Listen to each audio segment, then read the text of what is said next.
श्री हरि की कृपा से यदि सतोगुण का सेवन होने लगे, रजोगुण तमोगुण का त्याग, तामसिक आहार, राजसिक आहार, तामसिक पेय, राजसिक पेय, तामसिक दर्शन, राजसिक दर्शन, तामसिक भाषण, राजसिक भाषण, ये कई तरह से होता है। अगर हमारा सात्विक ही व्यवहार हो, सात्विक भोजन हो, सतोगुणी जनों का ही संग हो, और फिर श्रद्धा हमारी विशेष बढ़े, शास्त्रों के शब्दों में जैसा बोला जा रहा है ठीक वैसे चलना होगा, तभी हमारा परमार्थ पूर्ण। अक्षरशः बिल्कुल ऐसा मत समझिए कि एक कलयुग है, इसमें वैसे शास्त्रों के अनुसार नहीं चल सकते, ऐसा नहीं। अगर शास्त्र सम्मत आपका आचरण नहीं होगा तो आपको परमानंद की अनुभूति कैसे हो जाएगी। श्री हरि की कृपा से यदि सात्विकी श्रद्धा रूपी सुंदर गौ हृदय रूपी घर में आकर बसे, सात्विक श्रद्धा ये मानो हृदय में आई तो मानो एक सुंदर गाय आई। बड़ा सुंदर वर्णन कर रहे हैं। जब सात्विक भाव आएगा तो अपने आप रुचि बढ़ती है।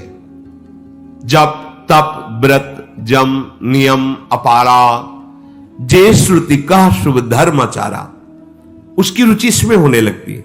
सतोगुण का स्वभाव होता है भजन करने में, कष्ट सहने में, व्रत करने में, यम नियम शुभ धर्म आचरण जो शास्त्रों में वर्णन किए गए हैं उसमें उसकी रुचि होने लगती है।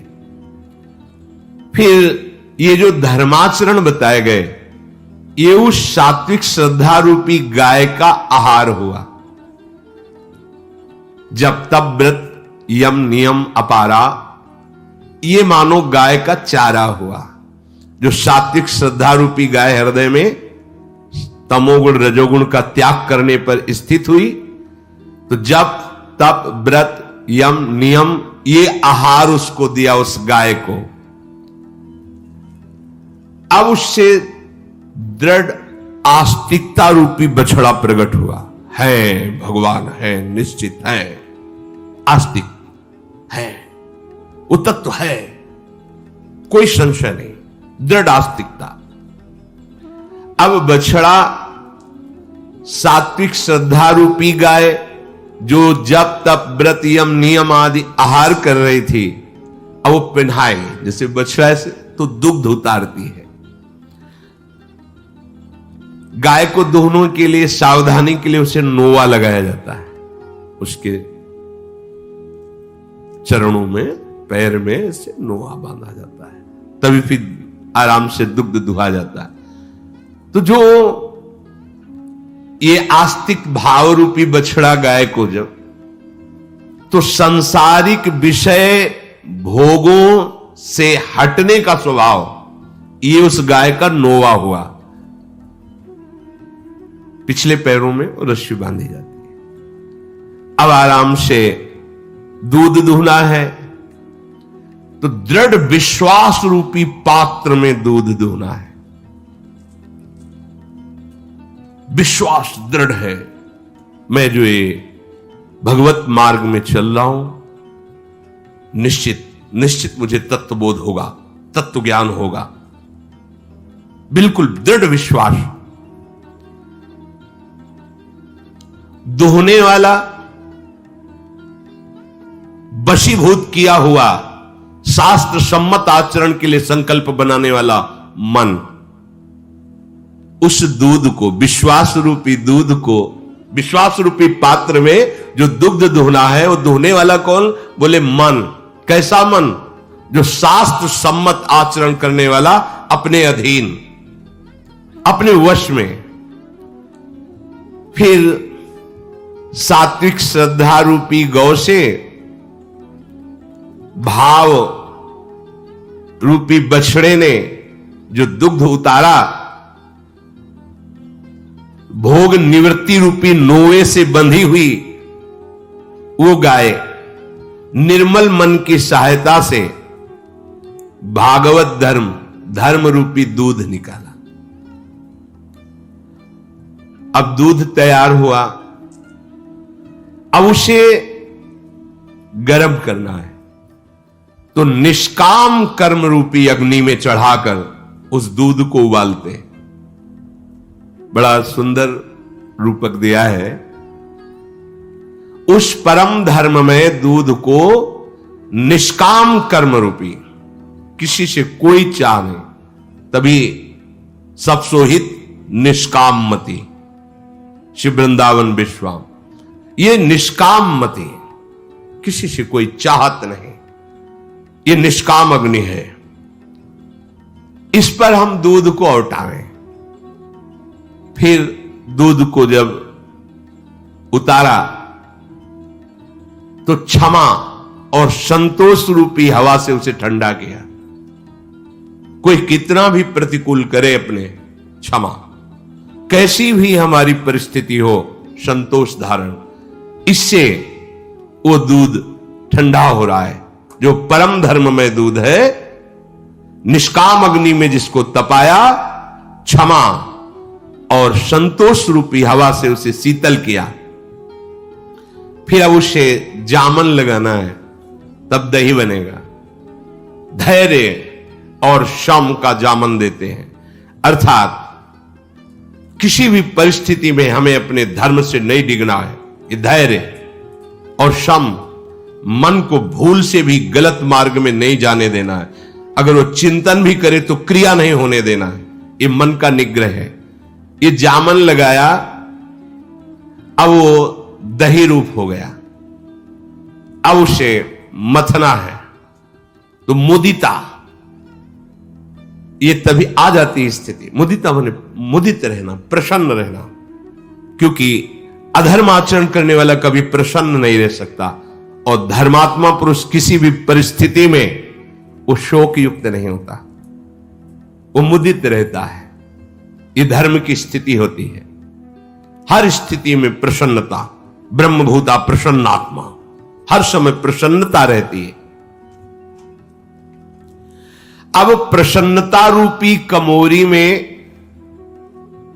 उस दही को रखा मटकी में। अब विचार रूपी मथानी से मथना प्रारंभ किया।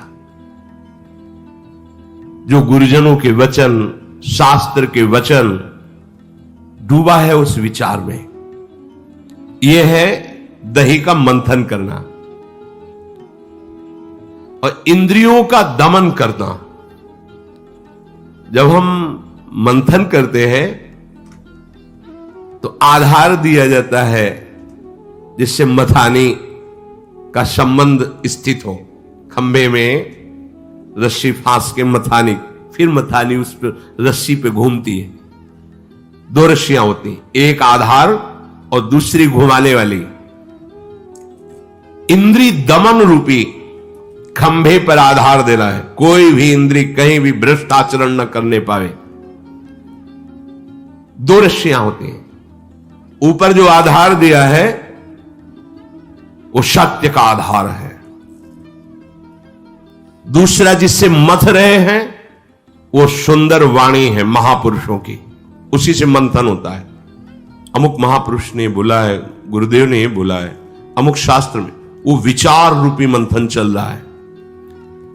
अब निर्मल, सुंदर, सुकोमल, पवित्र मक्खन उस मंथन से निकला। क्या मक्खन? दृढ़ वैराग्य, तिनके से लेकर ब्रह्मलोक तक। अब उसके विचार में कोई महत्व तो नहीं रह गया, सब मायाकृत है। ये लिखना मक्खन। ब्रह्मादिक के भोग सब विषम लागत ताहि, नारायण ब्रज चंद की लगन लगी है जाए। विचार रूप इतना सुदृढ़ हो गया कि त्रिभुवन में कहीं कोई आसक्ति नहीं उसकी, सब उसको माया। आ ब्रह्म स्तंभ पर्यंतम सर्वम मायामय जगत, वैराग्य। अब उस मक्खन को भी जोग अगिन कर प्रगट तप कर्म शुभा शुभ लाई। अब आग लगानी है, उसको भी तपाना है, तो शुभ और अशुभ दोनों कर्म भस्म करने हैं। शुभ और अशुभ कर्म रूपी लकड़ी में आग लगा दी और योग रूपी अग्नि में उस वैराग्य रूपी मक्खन को रख दिया। अब योग रूपी अग्नि शुभ अशुभ कर्म रूपी लकड़ी को भस्म करके वैराग्य रूपी मक्खन को जब गर्म किया तो ममता रूपी मल भस्म हो गया। न शरीर में ममता, न इंद्रियों में ममता, न किसी संबंध में ममता, ममता रहित हो गया। ये बड़ा सुंदर रूपक वर्णन किया है। अब जो ममता रूपी मल जला उस मक्खन से, तो जो बचा उसे घी कहते हैं। वो घी है ज्ञान, एकमात्र ब्रह्म के सिवा कोई नहीं, ये बचा। अब इसे ठंडा करना है तो निश्चयात्मिका बुद्धि, परम सत्य सर्वम खल इदम ब्रह्म ने नानास किंचन, बिल्कुल निश्चित हो गया एकमात्र ब्रह्म, बस ये घी ठंडा हो गया। अब अनुभव रूपी बुद्धि में ज्ञान रूपी निर्मल घी भरा, चित्त रूपी दिया, समता की दीवट उसमें दृढ़ता पूर्वक रख दिया। समता रूपी दीवट में जिस पे दीपक रखा जाता है, चित्त में जो समता जागृत हुई उसमें निर्मल ज्ञान रूपी घी भर करके जागृत स्वप्न सुषुप्ति तीन अवस्थाएं, सतोगुण रजोगुण तमोगुण, तीनों गुण ये मानो कपास है, इसको बट दिया। अर्थात त्रिगुणातीत जागृत स्वप्न सुषुप्ति तीनों से परे तुरीय अवस्था, ये बत्ती बनी। अब अनुभव रूपी अग्नि प्रकाशित हुई, दीपक जल गया ज्ञान का, ज्ञान का दीपक जल। अब इसमें जितने पतिंगे हैं, मद आदि मोह आदि, ये सब भस्म हो जाते हैं, इसके समीप जाते हैं। अब एक वृत्ति जागृत हुई, सोहमस्मि, मैं वही हूं, अहम ब्रह्मास्मि, सोहमस्मि, ओ मैं वही हूं, मैं वही हूं, तत्त्वमसि। सोहमस्मिति वृत्ति अखंडा, दीप शिखा सोई परम प्रचंडा, मैं ब्रह्म हूं। यह स्थिति ज्ञान का, विशुद्ध ज्ञान का स्वरूप। अब जितने पतिंगे हैं विकार के, सब भस्म हो जाते हैं इस वृत्ति में। अब वो ज्ञान के प्रकाश में अपने स्वरूप का अनुभव करने की वृत्ति जागृत हुई। भेद भ्रम का एकदम नाश होता चला जा रहा है। इसी समय माया ने देखा है तो अपना काम बना लिया। अब वो प्रयास करती उस दीपक के बुझाने का, बहुत ध्यान, कितनी मेहनत के बाद, बड़ा कठिन है ये दीपक जलाना। ज्ञान के पंथ कृपान के धारा, परेत परत खगेश लगे, जो निर्विघ्न पंथ निर्वाही, सो कैवल्य परम पद लाई। अब उस ज्ञान प्रकाश में आत्मनुभव अर्थात जड़ चेतन की ग्रंथि का वो भेदन करना, खोलना चाहते। जे ही वो ऐसा, तो छोरन ग्रंथि पाव जो सोई, तब यह जीव कृतारथ होई। पर ऐसा नहीं, छोरत ग्रंथि जानी खगराया, बिघन अनेक करई तब माया। रिद्धि सिद्धि पेरई बहु भाई, बुद्धि लोभ दिखावही आई। जे ही उस ज्ञान स्वरूप दीपक में वो जड़ चेतन के भेद का जो भ्रमात्मक ग्रंथि पड़ी थी छोड़ना चाहता, उसी समय रिद्धियां सिद्धियां आ जाती। ये माया के द्वारा प्रेरित। एक ही समय में बहुत जगह हो जाना, करोड़ों योजन दूर की बात देख लेना, सुन लेना, पहाड़ में भी प्रवेश कर जाना, आकाश मार्ग में ब्रह्मलोक चले जाना, जो जहां जैसी विविध सिद्धियां, पर है तो मायाकृति। कोई भी सिद्धि तत्वबोध या भगवत प्रेम प्राप्त करने वाला उपासक स्वीकार नहीं करता। अगर करता है तो बाधा पड़ गई, वो उसका अधिकार खो देता है। इसीलिए देखो ना, बड़े बड़े जो भगवत प्रेमी महात्मा या विशुद्ध ज्ञानी महात्मा, साधारण लोग अपमान करके चले, वो कभी किसी का अमंगल या कभी कोई ऐसा चमत्कार नहीं, कभी कभी कोई ऐसा बगैर स्वीकार नहीं करते। जैसे एक पाली स्थान है कानपुर जिले में, तो दिगंबर रहते थे संत गांव में, बहुत ही महामहिम, पर गांव के लोग क्या जाने, मतलब यौवन अवस्था, विशाल देह और दिगंबर ऐसे, लोगों को लगता है कि पागल है या क्या है। बहुत समय से रहे, कभी जंगल में, कभी बच्चों के साथ खेल रहे, कभी गांव में ऐसे घूम रहे, कोई दे दिया तो पा लिया, नहीं तो ऐसे, पर बहुत ही स्वस्थ ऐसे।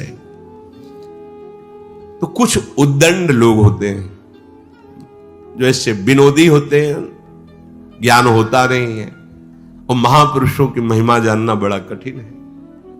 उन्होंने एक वैश्या की पैसे से कि हम इस बाबा को जो नंगे रहता है इसे कमरे में बंद करेंगे, तुम जरा हमको ये अनुभव करके बताओ कि ये नाटक ही करता है या स्थिति है इसकी। ऐसे पहले वैश्या को उस कमरे में कर, और बच्चों के साथ इनको बुलाया जा सकता था बस, तो बच्चों के साथ खेलते हुए वहां तक आए, तो एक बच्चे ने हाथ पकड़कर कमरे के अंदर कर दिया, और बस बाहर से वो जो सयाने लोग थे ताला लगा दिया। थोड़ी देर में वैश्या बहुत चीखी, चिल्लाई, आवाज जोर जोर से, और घबराए, ताला खोला तो पीली ततैया होती है ना, हजारों उसके लिपटी हुई थी, और बाबा थे ही नहीं। जब पता लगा तो बाबा गांव के दूसरे कोने में बच्चों के साथ गेंद खेल रहे थे, ऐसे बच्चों के साथ खेल, तो उनको लगा रहे। आज भी उनके स्थान में पाली में बहुत जन समुदाय भक्ति के साथ जैसे भगवान की आराधना होती है, ऐसे उनका जहां शरीर समाधिस्थ हुआ, ऐसा कई प्रकार की सिद्धियां होती महापुरुषों में, पर वो उनको स्वीकार नहीं करते। अगर स्वीकार कर ले तो तत्वबोध होने में फिर बाधा पड़ जाएगी। छोरत ग्रंथ जान खगराया, विघ्न अनेक करे तब माया, रिद्ध सिद्ध पेरे बहु भाई, और बुद्धि लोभ दिखावे आई। कल बल छल करी जाहि समीपा, अंचल बात बुझावे दीपा। ये बहुत सी रिद्धियां सिद्धियां माया के द्वारा प्रेरित होकर के अंदर प्रवेश करना चाहती, अर्थात स्वीकृति। निश्चयात्मिका बुद्धि, सोहमस्मि, फिर ये, अगर ये तो वो नहीं, अगर वो सोहमस्मि तो ये नहीं। अगर असावधान हुआ साधक तो ये अंदर जाकर के उस वृत्ति को बदल देती, मानो दीपक को बुझा देती है। ये रिद्धियां सिद्धियां, जिसे लोक में बड़ा महत्व दिया जाता है, दूसरे की मन की बात जान लेना, बहुत दूर देश की बात सुन लेना, ये आदि आदि है। भगवत प्रेम और तत्वबोध में बिल्कुल इनका आदर नहीं है। फिर फायदा क्या हुआ? आराधना की और मुक्त नहीं हुए, भगवत प्रेम नहीं प्राप्त हुआ, तो है तो सब मायाकृति। उससे क्या हुआ? हुआ क्या इससे? होए बुद्धि जो परम शयानी, तिन तन चितवन अनहित जानी। यदि बुद्धि शयानी हुई तो अपने को बचा ले जाती है, रिद्धियों सिद्धियों को भगवत प्राप्ति में बाधा मान करके उनकी ओर देखती ही नहीं है। अब अगर माया के विघ्नों से बच जाए तो फिर देवता स्वयं विघ्न पैदा करते हैं। वो प्रत्येक इंद्रिय द्वारों में देवताओं का स्थान है, अलग अलग शास्त्रों में वर्णन आता है। वो अपने अपने इंद्रियों में साक्षात बैठ जाते हैं और जहां कोई विषय आता है सामने, पूरा प्रयास करके उसे भ्रष्ट करने की चेष्टा करते हैं, पूरी छूट दे देते हैं इंद्रियों की। अब वो विषय प्रपंच रूपी वायु फिर हृदय रूप में घुसना चाहती है, और जहां वो घुस पाई तो विज्ञानानंद घन रूपी जो दीपक जला था ज्ञान का, बुझा देती है। तभी भगवान ब्रह्मा जी कहते हैं, बड़े ऊंचे ऊंचे पदों से मैं पतित होते देखा हूं प्रभु, साधन बल से बड़ी ऊंचाई पर जाके गिरते हुए देखा हूं, गांठ भी नहीं छूटी, आत्मा अनुभव भी नहीं हुआ और दीपक बुझ गया, क्या कराया, साफ चौपट हो गया। अब इंद्रियों के देवता उसको बख्शते नहीं हैं, विषय में बिल्कुल आकर्षित कर देते हैं। अब उससे सुहाता नहीं, हिम्मत ही नहीं रह जाती दोबारा दीपक जलाने की, वो प्रयास करने की। तब फिर जीव विविध विधि पावै संस्कृति क्लेश, हर मायाति दुस्तर तरि न जाई बिहगेश। अब वो जीव अनेक प्रकार से फिर इसी संसार में राग कर बैठता है। पक्षीराज, हरि की माया अत्यंत दुस्तर है, ये सहज में नहीं तरी जा सकती। कहत कठिन समुझत कठिन, साधत कठिन विवेक, होई घुनाक्षर न्याय जो पुण्य प्रत्यु अनेक। समझने में कठिन, समझाने वाला मिलना बहुत कठिन है, समझने में कठिन है, फिर समझ में आ जाए तो साधन में उतारना, आचरण में उतारना बड़ा कठिन है। कभी यदि घुनाक्षर न्याय, जैसे घुन गेहूं में नहीं लग, अंदर घुसता ही चला जाता है, खोखला कर देता है, ऐसा साधक अंतर्मुख होकर उसी में तन्मय होता चला जाता है, सारी वासनाओं को नष्ट, कोई आकर्षण नहीं, कोई प्रलोभन नहीं, कोई रिद्धि सिद्धि नहीं।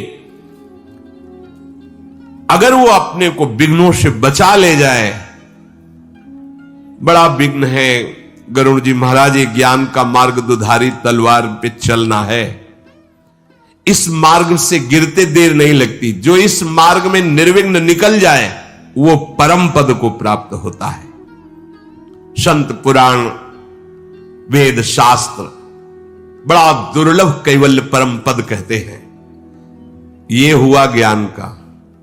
अब कह रहे हैं, रामो भजत सोई मुकुति गोसाई, अनइच्छित आवई बरियाई, जिमि थल बीनु जल रही न सकाई, कोटि भांति को करे उपाय, तथा मोक्ष सुख सुनु खगराई, रही न सकई हरि भगति बिहाई, असु विचारी हरि भगत शयाने, मुक्ति निरादर भगति लुभाने, भगति करत बिनु जतन प्रयासा, संस्कृति मूल अविद्या नाशा। ये कैवल्य परम पद बड़ा दुर्लभ है, पर हे गोसाई गरुड़ जी, ये दुर्लभ परम पद प्रभु का नाम जपने से, भजन करने से बिना इच्छा के जबरदस्ती प्राप्त हो जाता है। अगर नाम जप नहीं है, गोस्वामी जी ने लिखा है कि राम राम राम जी जोलो तू न जपी है, तोलो तू कहूं जाए तिहू ताप तपी है। आगे लिखा, छूटबे के जतन विशेष बांधे जाए वो, वे है विष भोजन जो सुधा छान खाए वो, नाम नाम। देखो कह रहे अगर भजन किया तो बिना इच्छा किए भी जबरदस्ती, बरियाई माने जबरदस्ती आपको परम पद, कैवल्य परम पद प्राप्त हो जाएगा, जो इतना दुर्लभ है। जैसे जल थल के बिना नहीं रुक सकता, किसी न किसी स्थल का आश्रय लेगा, चाहे करोड़ों उपाय कर लो पक्षीराज। ये मोक्ष सुख भगवान श्री हरि के भजन के बिना नहीं प्राप्त होता, ये टिकेगा ही भजन में। इसलिए देखो, उसमें बचाने वाला कोई नहीं है, इसमें बचाने वाले प्रभु हैं। और दूसरी बात, डरती है माया भक्ति से, डरती है कि प्रभु का दास है, कहीं अपराध न बन जाए, प्रभु स्वामी है, मायाधीश है। ऐसा विचार करके जो बुद्धिमान जन है वो हरि भक्ति स्वीकार करते हैं, मोक्ष का आदर नहीं करते। भक्ति करने से स्वाभाविक ही जन्म मृत्यु के चक्कर से बिना प्रयास के ये जड़ चेतन की ग्रंथि जो भ्रमात्मक लगी हुई थी छूट जाती है। जैसे भोजन तो किया जाता है तृप्ति के लिए, और जठराग्नि हमारी बिना चेष्टा के भोजन को पचा देती है, ऐसे ही सुगम और परम सुख देने वाली हरि भक्ति है। जन्म मरण अपने आप, जैसे भोजन पाया तृप्ति के लिए और पचा दिया जठराग्नि ने, ऐसे भजन आनंद के लिए किया, जन्म मरण अपने आप नष्ट हो